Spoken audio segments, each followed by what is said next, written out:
하나님은 격리의 시간을 낭비하지 않기를 원하십니다. 격리의 시간은 고난의 시간이고 또 우리 인생에서 아주 소중한 시간입니다. 기운은 하나님이 고난의 때에 개입하시기 때문입니다.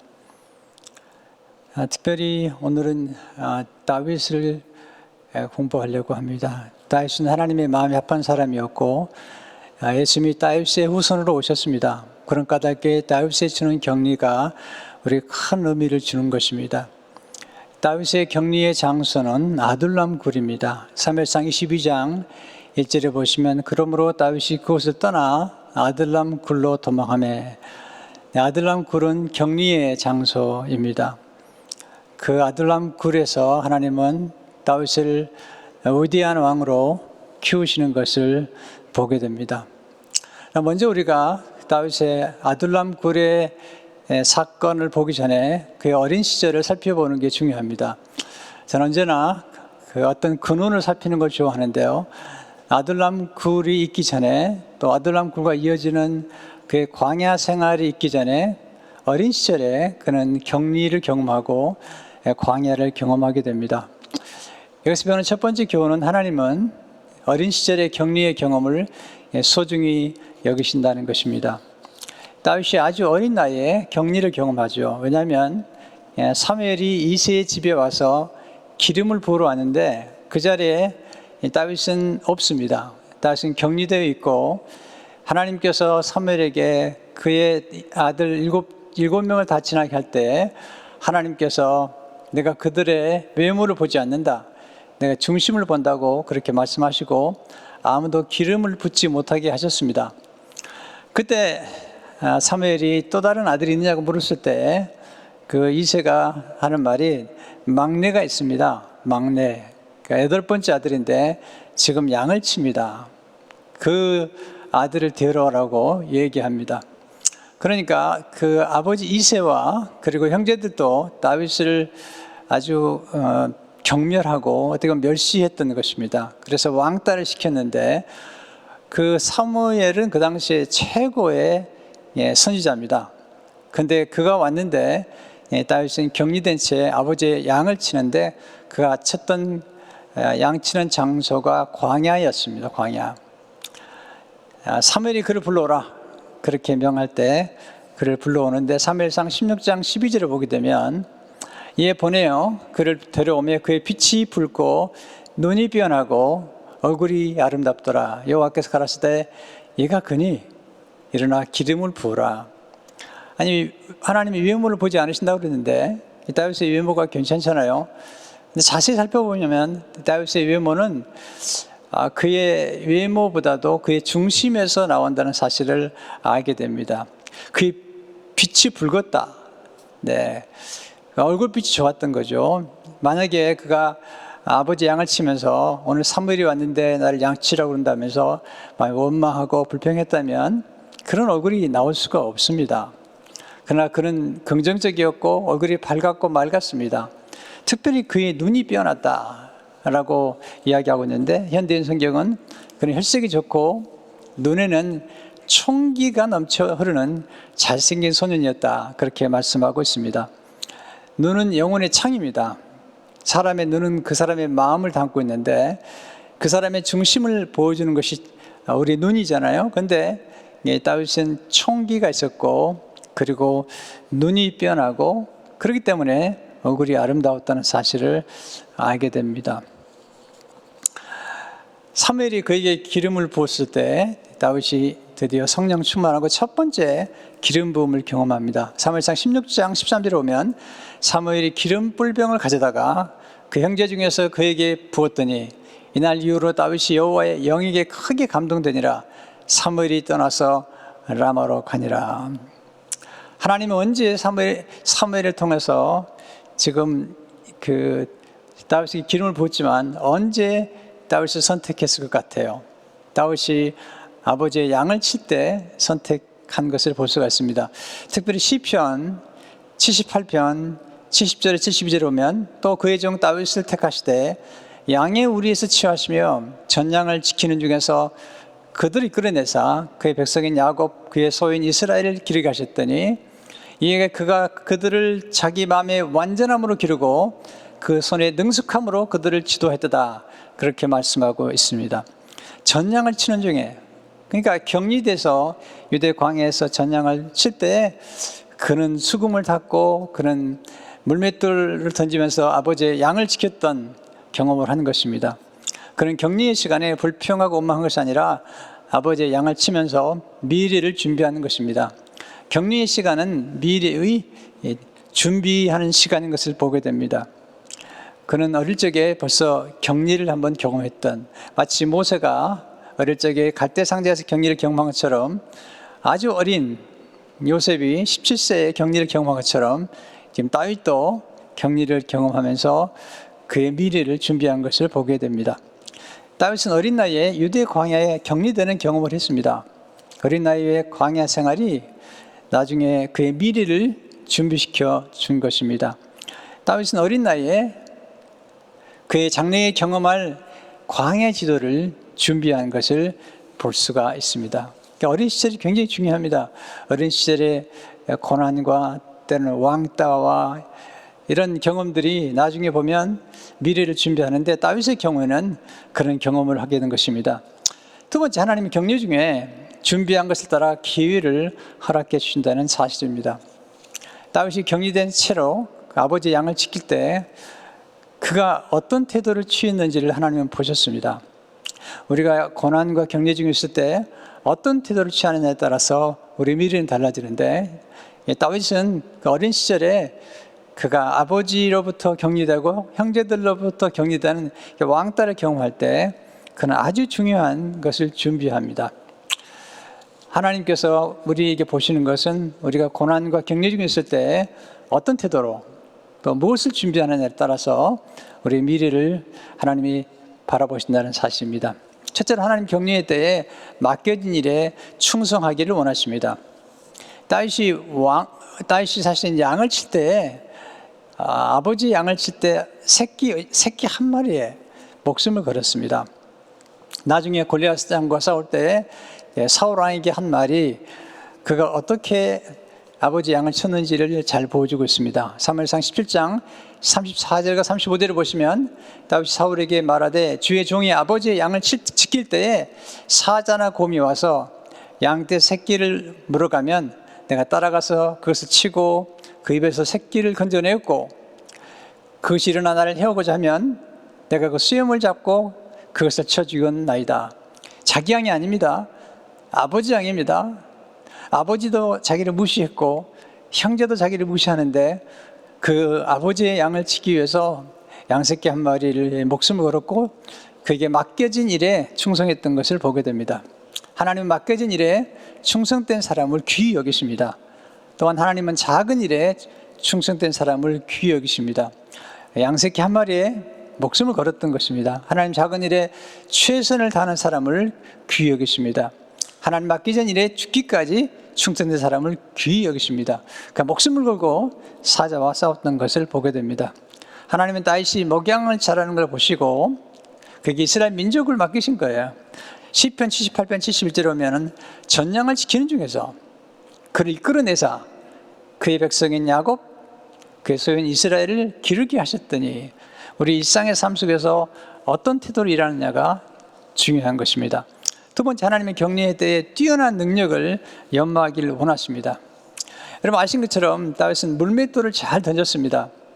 골리앗 장군과 싸울 때 물맷돌을 잘 던졌기 때문에 승리할 수가 있었습니다. 그는 사자와 곰과 싸우면서 큰 것과 이기기 위해서는 거리를 둬야 되고, 또 큰 것과 함께 싸울 때는 이 속도가 아주 중요하다는 사실을 그는 경험했습니다. 또한 아주 사자와 곰과 싸울 때는 신중해야 되는 것을 알았기 때문에 그런 골리앗 장군과 싸울 때에 그는 아주 탁월한 솜씨를 가지고 그는 골리앗 장군과 싸울 때 5개의 물맷돌을 준비했어요. 왜냐하면 하나가 실패하면 두 번째, 세 번째를 사용하려고 했던 것입니다. 그러나 두 번째, 세 번째를 사용할 필요도 없이 그는 아주 정확하게 골리앗 장군의 이마에 물맷돌을 던져서 쓰러뜨리던 것을 보게 됩니다. 사무엘상 17장 48절과 49절을 보시면 블레셋 사람이 일어나 다윗에게로 마주 가까이 올 때에 다윗이 블레셋 사람을 향하여 빨리 달리며 손을 주머니에 넣어 돌을 가지고 물매로 던져 블릴 사람이 이마를 치매 돌이 그 이마에 박히니 땅에 엎드러지나. 그는 속도전을 썼습니다. 그리고 빠른 속도로 돌을 던져서 그의 이마에 한 번에 꽂히게 만짐으로 그를 쓰러뜨리는 것을 보게 됩니다. 그는 능숙한 솜씨를 발휘했죠. 어떤 일이든 간에 탁월해지려면 10년 또는 1만 시간의 연습이 필요하다고 그러는데 그런 물맷돌 던지기에 탁월했습니다. 놀라운 사실은 한 가지에 탁월하게 되면 나머지 재능도 탁월하게 개발할 수 있다는 것이 연구하는 사람들의 고백입니다. 그는 손이 아주 공교한 손을 갖게 된 것이죠. 시편 78편 72절을 보게 되면 이에 그가 그들을 자기 마음의 완전함으로 기르고 그의 손의 능숙함으로 그들을 지도하였도다. 이전 성경은 공교함이라고 그랬어요. 그러니까 그는 마음도 성실했고 그는 기술과 또 재능을 연마하는 데 탁월한 것을 보게 됩니다. 능력을 주신 분은 하나님이시지만 그 능력을 연마하고 사용하는 일은 우리가 해야 될 일인 것을 보게 됩니다. 하나님 우리에게 능력을 통해서 위대한 작품을 보기를 원하십니다. 조지 엘리엇과 메리 앤 에반스는 이렇게 말했습니다. 하나님 인간에게 능력을 주셨다. 그리고 손도 함께 주셨다. 만약 안토니오가 없었다면 하나님은 스트라디바리우스의 바이올린을 만드시지 못했을 것이다. 제가 한때 많이 들었던 그런 사랑학 교수님 가운데 레오 바스카클리아가 있는데 그분은 이렇게 말했습니다. 당신이 가진 능력은 하나님이 당신에게 주신 선물이다. 그래서 가지고 당신이 하는 일은 당신이 하나님께 드린 선물이다 라고 말했습니다.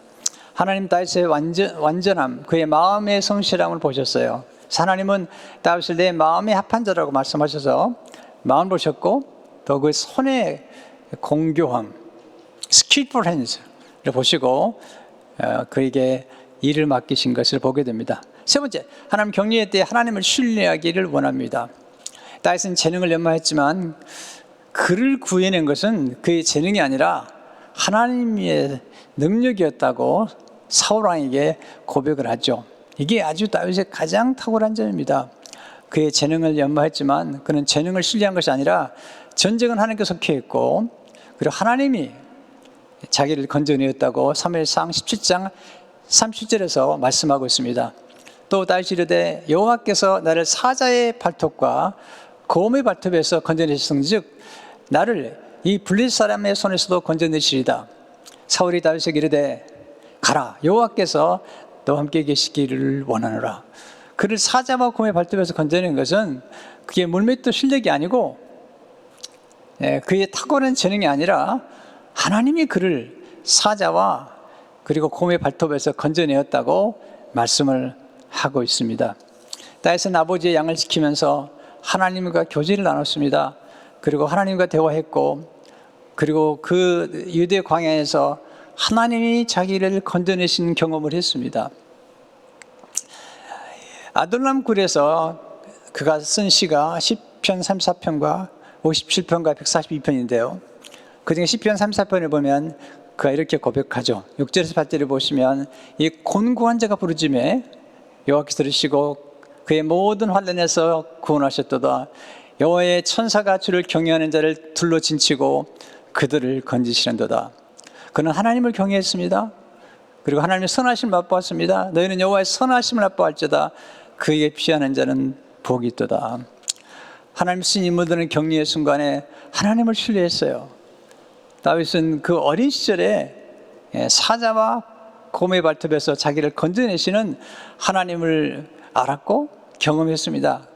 그래서 그가 전쟁터에 나갈 때 그의 실력으로 나간 게 아니죠. 만군의 여호와 이름으로 나가서 승리한 것을 보게 됩니다. 하나님은 다윗의 바로 그 점을 귀히 여기셨던 것을 보게 됩니다. 네 번째, 하나님 격리의 때에 하나님을 찬양하고 경배하기를 원하십니다. 양을 지키는 중에서는 수금을 탔어요. 그는 음악에 탁월한 사람이었습니다.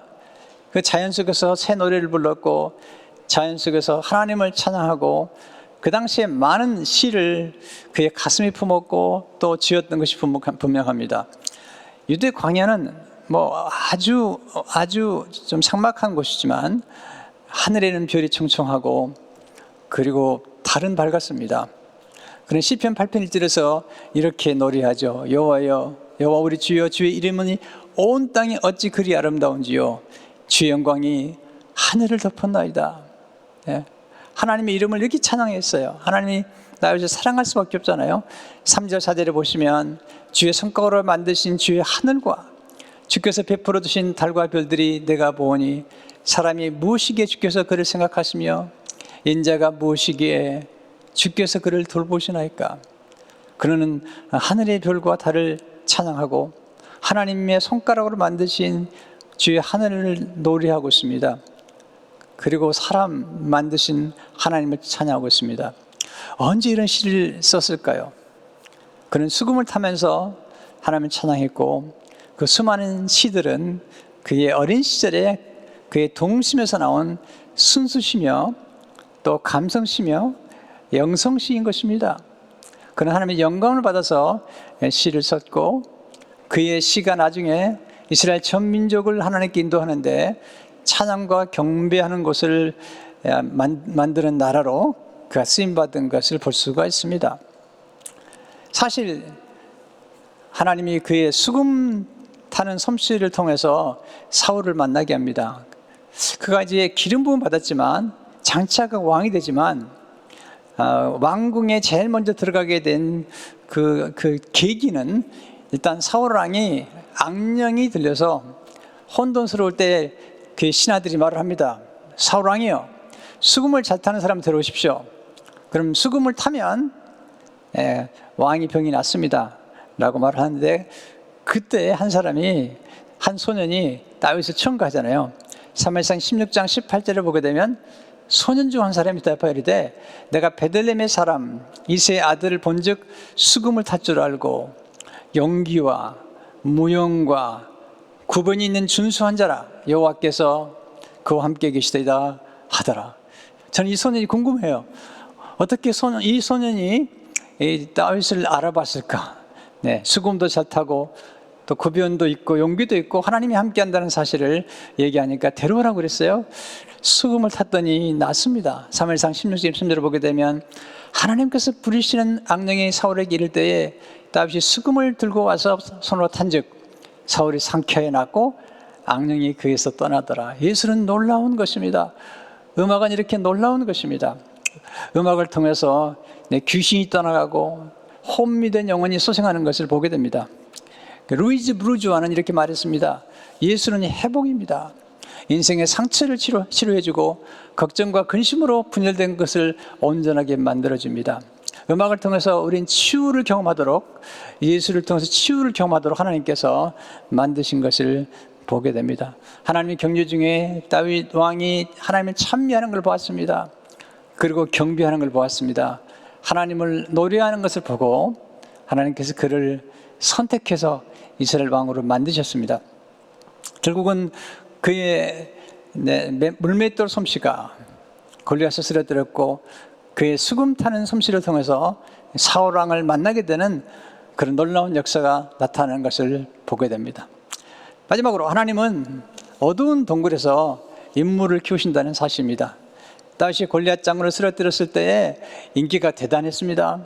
여인들이 와서 이렇게 고백했어요. 노래했어요. 사무엘상 18장 7절에 보면 여인들이 뛰놀며 노래하여 이르되 사울이 죽은 자는 천천히요 다윗은 만만이로다 한지라. 사울은 천천히요 다윗은 만만이로다. 인기가 대단한 겁니다. 여러분, 이렇게 인기가 높을 때 조심해야 됩니다. 왜냐하면 인기와 성공 때에 사탄은 달려들고 사탄은 몰려오기 때문입니다.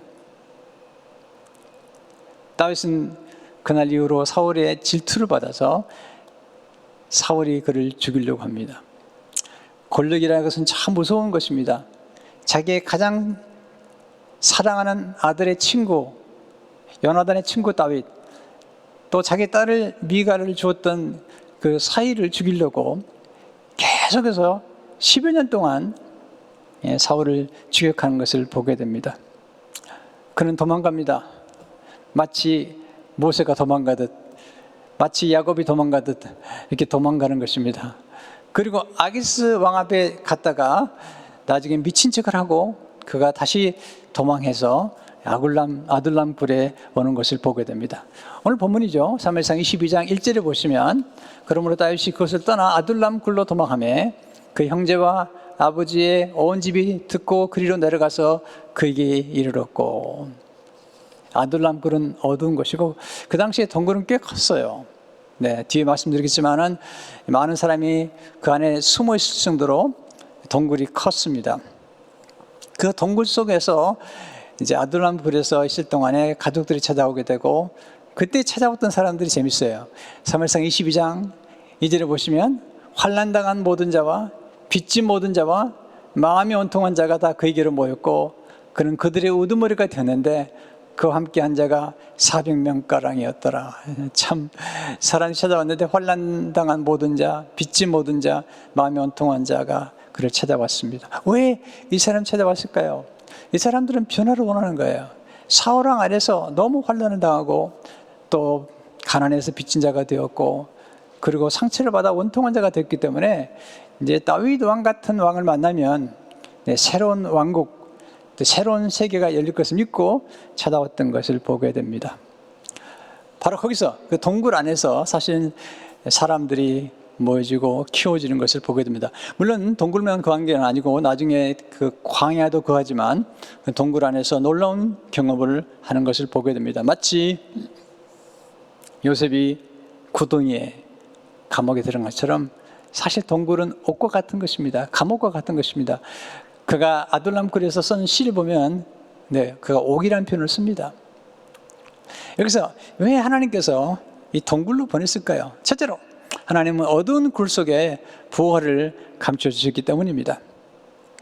그가 시편 142편에 보면 그는 얼마나 힘든지 그의 상황을 이렇게 노래하고 있습니다. 시편 142편 3절 4절에 보면 내 영이 내 속에서 상할 때에도 주께서 내 길을 아시나이다. 내가 가는 길에 그들이 나를 잡으려고 올무를 숨겼나이다. 오른쪽을 살펴보소서 날 아는 이도 없고 나의 피난처도 없고 내 영혼을 돌본 이도 없나이다. 네, 기가 막힌 표현이에요.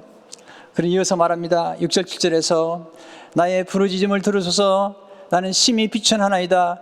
나를 핍박하는 자들에게서 나를 건져서 그는 나보다 강하니다. 내 영혼을 옥에서 이끌어내사 주 이름을 감사하게 하소서. 주께서 나에게 갚아주시리니 의인들이 나를 두르리이다. 네, 시편 34편 그리고 57편 140편은 그 아둘람 굴에서 쓴 시예요. 그런 옥에 갇히는 경험을 했습니다. 네, 거기에 하나님께서 놀라운 보화를 담아주셨던, 보화는 뭘까요? 하나님이십니다. 하나님의 은혜와 사랑입니다. 네, 조지 캠벨은 이런 말을 했어요. 당신이 들어가기를 두려워하는 그 동굴에 당신이 찾는 보화가 가득 차 있습니다. 네, 이 동굴 속에 보화가 있는 것이에요. 하나님이 이 동굴 속에서 하나님의 깊은 사랑을, 하나님의 인자를 깨닫게 하십니다. 커리텐 부문 말하기를 구덩이가 아무리 깊을지라도 하나님의 사랑보다 더 깊지 않습니다. 구덩이가 아무리 깊을지라도, 요셉의 구덩이가 아무리 깊을지라도, 우리가 인생에서 겪는 구덩이가 아무리 깊을지라도 하나님의 사랑보다 더 깊지 않다고 커리텐 부문 이야기하고 있습니다. 다윗이 동굴에서 발견한 보화가 또 하나 있습니다. 하나님의 사랑과 인자뿐만 아니라 그에게 보내준 사람들이 보호했던 것입니다.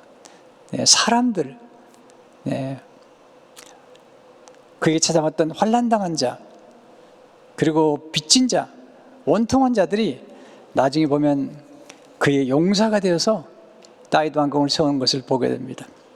우리가 어려울 때 찾아온 사람들, 우리가 어려울 때 우리를 신뢰하고 찾아온 사람들이 진짜 복이에요.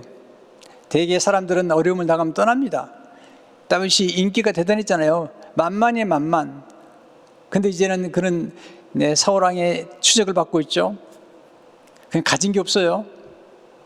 사실 나왔을 때 먹을 게 없어가지고 제사장이 먹는 음식을 또 먹었잖아요.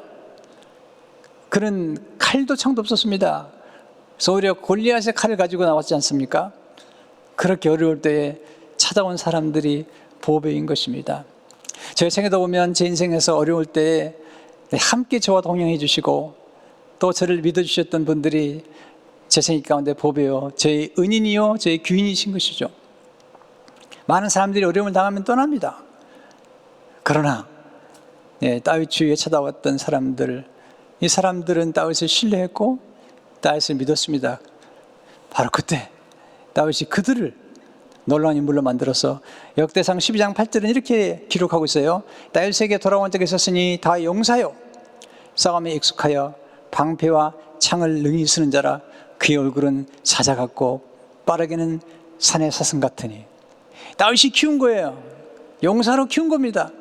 싸움에 익숙하여 방패와 창을 능히 쓸 수 있는, 얼굴은 사자 같고 빠르는, 산의 사슴같이 빠른 이런 인물들로 키운 것을 보게 됩니다. 어디서요? 아둘람 굴에서, 그의 고난 중에 그가 인물을 키웠던 것입니다. 여러분, 다윗의 훌륭한 점은 여기 있습니다. 이렇게 비록 세상적으로 볼 때는 보잘것없는 것처럼 보이지만 그들 안에 있는 무한한 잠재력과 가능성을 보고 그들을 위대한 다윗 왕국의 용사로, 장군으로, 때로는 장관으로, 캐비넷 멤버로 키웠던 것을 보게 됩니다. 두 번째, 하나님 어두운 굴 속에서 그를 경외하는 법을 가르칩니다. 다윗을 찾아온 사람들은 환난당한 자들이죠. 빚진 자들이죠. 다윗은 그들을 위대한 인물로 키우는 비전을 갖습니다. 다윗은 정말 바닥에서 그런 골리앗 장군을 쓰러뜨릴 만큼, 왕의 사회가 될 만큼 그런 바닥에서 치고 올라온 사람이에요. 하나님 은혜로. 그래서 그는 어떻게 탁월한 인물을 만드는지, 어떻게 재능이 탁월한 걸 알고 있어요. 이게 다윗의 훌륭한 점이잖아요. 그런데 그는 기본에 충실한 사람입니다. 그래서 자기를 찾아온 사람들에게 먼저 뭘 가르쳤을까요? 재능일까요? 아닙니다. 하나님을 경외하는 법을 가르쳤던 거예요. 가장 중요한 기본, 이 기본만 충실하면 얼마든지 하나님의 영광을 드러낼 수 있거든요. 그래서 그는 재능을 가르치기 전에, 그는 사람들에게 싸움 잘하는 걸 가르치기 전에 하나님을 경외하는 법을 가르칩니다. 아둘람 굴에서 썼던 그의 시 가운데 시편 34편 9절에 11절을 보게 되면, 너희 성도들아 여호와를 경외하라. 그를 경외하는 자에게는 부족함이 없도다. 젊은 사자는 궁핍에 주랄지라도 여호와를 찾는 자는 모든 좋은 곳에 부족함이 없으리로다. 너희 자녀들아 와서 내 말을 들으라. 내가 여호와를 경외하는 법을 너에게 가르치리라. 여러분, 지혜의 근본과 지식의 근본이 무엇이죠? 여호와를 경외하는 것입니다. 하나님 여호와를 경외하는 사람에게 엄청난 복을 주셨어요. 엄청난 축복을 쌓아주셨어요. 그래서 우리가 어두운 동굴에서 또 우리 자녀들에게 가르칠 가장 기본, 하나님을 경외하면 하나님 말씀을 경외하게 됩니다. 저는 최근에 성경 읽다가 내 말을 듣고 내 말에 떠는 자, 그를 내가 보호한다고 하는 말씀을 제가 들으면서 하나님의 말씀을 경외하고 떠는 것이 얼마나 위대한지 제가 공부하고 연구하고 있습니다. 하나님께서 다윗을 아둘람 굴에 뒀을 때 그는 여전히 하나님을 경외했고, 그는 그때 오히려 그의 마음을 하나님께 확장했습니다. 그때 썼던 시 가운데 시편 50편 6절 7절을 보게 되면, 그들이 내 걸음을 막으려고 그물을 준비하였으니 내 영혼이 억울하도다. 그들이 내 앞에 웅덩이를 파서나 자기들이 그 중에 빠졌도다. 셀라. 하나님이여, 내 마음이 확정되었고 내 마음이 확정되었사오니 내가 노래하고 내가 찬송하리이다. 다윗이 지금 잘 됐다가 아닙니다. 그가 아둘람 굴에 있으면서 그의 마음을 하나님께 확정한 것을 보게 됩니다. 세 번째, 하나님은 동굴에서 영적인 질서를 가르치시는 것을 보게 됩니다. 그를 죽이려고 하는 사울 왕을 그는 죽일 기회가 있습니다. 그들이 동굴에 있을 때 마침 사울 왕이 다윗을 지금 쫓아와서 죽이려고 그러다가 뒤가 마려워서 동굴로 들어오는데, 그 동굴 안에 다윗 왕과 그의 부하들이 숨어 있었던 거예요. 쉬고 있었던 거예요. 놀라운 사건이잖아요. 사무엘상 24장 3절을 보게 되면, 깃과 양의 우리에 이런즉 굴이 있는지라 사울이 뒤를 보러 들어가니라. 다윗과 그의 사람들이 그 굴 깊은 곳에 있더니, 보세요, 생각해 보세요. 지금 다윗을 죽이려고 하는 사울 왕이 뒤가 마려워서 지금 굴에 들어왔어요. 예, 다윗 옆에 있던 사람들이 죽입시다, 절호의 기회입니다 라고 말할 때 다윗은 사울 왕을 죽이지 않습니다. 여러분 경험한 것처럼 뒤를 보려면 모든 무장을 풀고 모든 긴장을 풀어야 됩니다. 그때 칼을 찌르면 어떤 장수도 살아날 수가 없죠. 다윗이 그를 죽이지 않습니다. 2번이나 그를 죽이지 않습니다. 그리고 그는 이렇게 이야기하죠. 사무엘상 24장 6절을 보게 되면 자기 사람들에 대해 내가 손을 들어 여호와의 기름 부음을 받은 내 주를 치는 것은 여호와께서 금하시는 것이니 그는 여호와의 기름 부음을 받는 자가 됨이니라 하고, 그는 영적 질서를 아주 중요하게 생각했어요.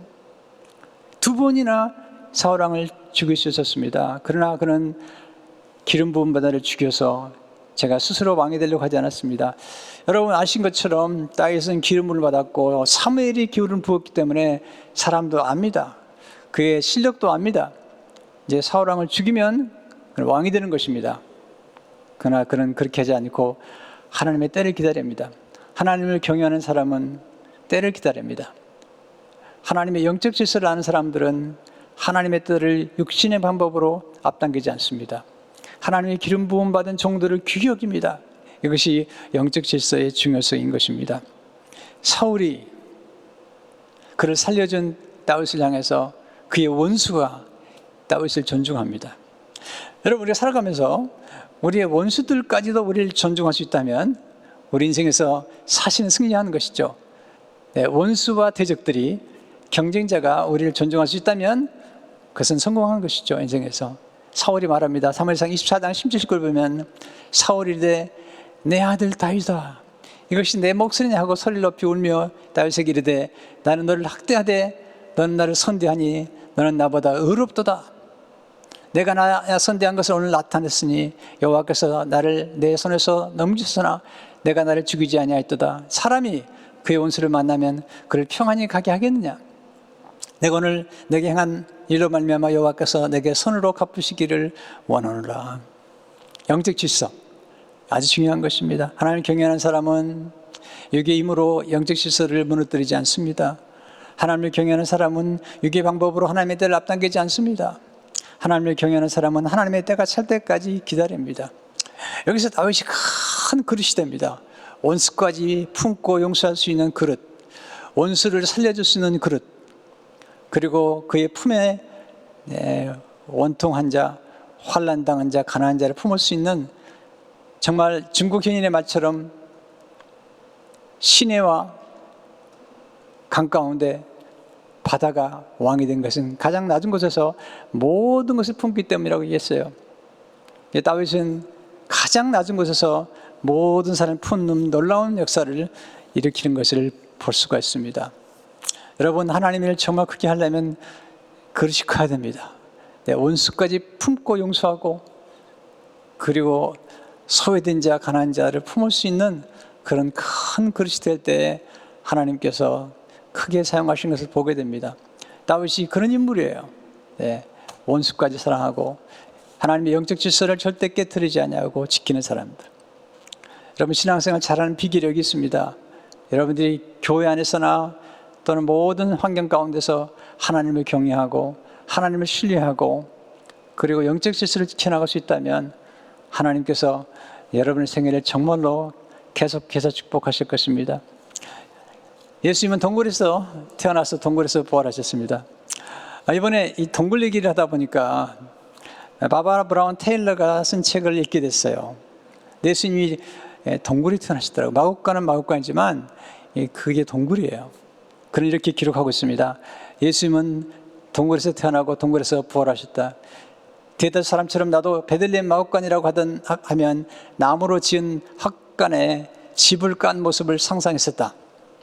그런데 웨스트뱅크에 있는 예수 탄생교회에 가본 뒤로는 생각이 달라졌다. 그곳에서 예수님의 시대에는 동굴이 최고의 마국간이었던 사실을 알게 된 것이다.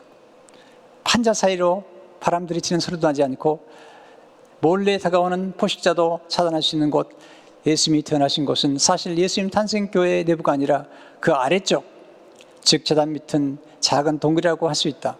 놀라운 스토리예요. 다윗은 예수님의 모형이었잖아요.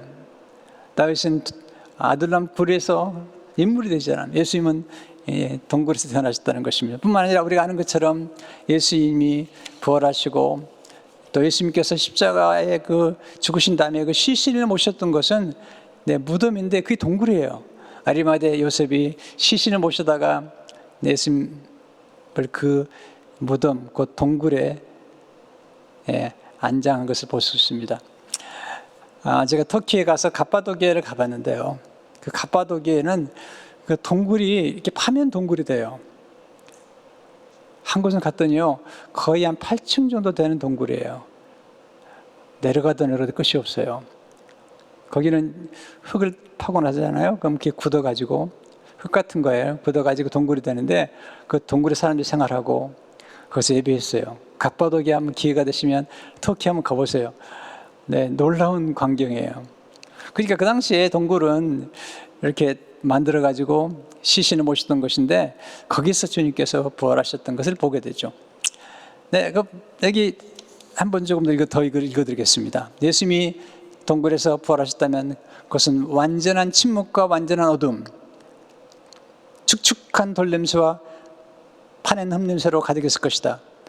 동굴 가장 깊은 곳에 앉아 새 생명은 어둠에서 시작된다는 진리를 생각해 본다. 땅속 씨앗이든 엄마 뱃속 아기든 무덤 속 예수님이든 모든 새 생명은 어둠에서 시작된다. 모든 생명은 어두운 걸 잘한다는 것입니다. 하나님께서 우리 때로 구덩이에, 수렁에, 기가 막힐 웅덩이, 때로는 감옥 같은 현실에, 그리고 이 어두운 굴 속에 우리를 집어넣은 까닭은 바로 그곳에서 우리가 성장할 수 있기 때문입니다. 다윗은 아둘람 굴에서 다윗 왕국이 만들어졌다면 예수님은 그 어두운 굴에서 하나님의 나라를 일으켜 세웠습니다. 다윗은 예수님의 모형이었습니다. 그가 광야에서 시험 받은 것처럼 예수님도 광야에서 시험을 받았습니다. 다윗은 골리앗의 머리를 쳤죠. 사탄의 모형입니다. 예수님 십자가에서 사탄의 머리를 치셨어요. 예수님은 환난당한 자를 위로해 주시고 다윗처럼 가난한 자를 부욕해 주시고 빚진 자의 빚을 갚아주셨어요. 또한 예수님은 다윗보다 더 위대하게 다윗은 그를 찾아온 사람들을 다윗 왕국의 인물로 만들었다면 예수님은 우리를 하나님의 나라의 인물로 키운 것을 보게 됩니다. 예수님은 우리의 피난처시죠. 다윗이 그를 찾아온 사람들을 보호해 줍니다. 사무엘상 22장 23절을 보게 되면 두려워하지 말고 내게 있으라. 내 생명을 찾는 자가 내 생명도 찾는 자니 내가 나와 함께 있으면 안전하리라 하니라. 다윗은 그를 찾아온 사람들을 보호해 줬어요. 책임지고 먹여줬어요. 예수님은 지금도 다윗과 비교할 수 없는 사랑으로 우리를 부르십니다. 예수님 우리의 피난처가 되시고 또한 예수님은 다윗의 피난처 되셨던 거죠. 그리고 지금도 찾아오는 사람들을 하나님의 나라의 인물로, 하나님의 왕국의 인물로 키우시는 것을 보게 됩니다. 여기서 다윗과 예수님이 연결되어 있으면서 또한 예수님이 얼마나 우리의 삶을 축복하시는지를 알 수가 있습니다. 또한 예수님도 목자로 오셨습니다. 다윗은 목양하는 중에 양새끼 한 마리에서 목숨을 걸긴 했지만 예수님은 십자가에서 목숨을 내어주셨습니다. 우리를 위해서, 우리를 보호해 주는 정도가 아니라 목숨을 내어주심으로 우리를 구원하신 것을 보게 됩니다. 다윗처럼 멸시를 당하고 때로 왕따를 당하고 격리를 당한다고 너무 아쉬워하지 마십시오. 오히려 하나님께서 그 격리의 때 우리를 키우시고 또 우리를 하나님의 나라를 위해서 쓰임받는 인물들로 만드신 것을 보게 됩니다. 오늘 이 말씀을 기억하시고 여러분 인생 가운데 지금 격리의 순간 또 굴에 있는 것처럼 답답할 때도 있지만 그러나 다윗처럼 그리고 예수님처럼 우리가 이 어두울 때 더 성장하고 발전하는 우리 모두가 되기를 주의 이름으로 축원합니다. 기도하겠습니다. 하나님 아버지 감사합니다. 아둘람 굴에 베푸신 은혜에 대한 감사에 대해서 말씀을 나눴습니다. 아둘람 굴을 좋아할 사람이 없지만 하나님 다윗은 아둘람 굴에서 성장했고 하나님 나라의 인물이 되었고 그곳에서 인재를 키웠습니다. 하나님이여 우리들 삶 가운데 가끔 찾아오는 아둘람 굴, 경험한 아둘람 굴과 광야를 하나님 원망하지 않게 도와주십시고 오히려 감사하는 중에 아둘람 굴에서 하나님의 사랑과 인자를 발견한, 굴 속에 담기는 보화를 발견하고 그때 찾아온 사람들과 더불어서 하나님 놀라운 뜻을 이루어갈 수 있도록 축복해 주시기를 원합니다. 예수 이름으로 기도하옵나이다. 아멘.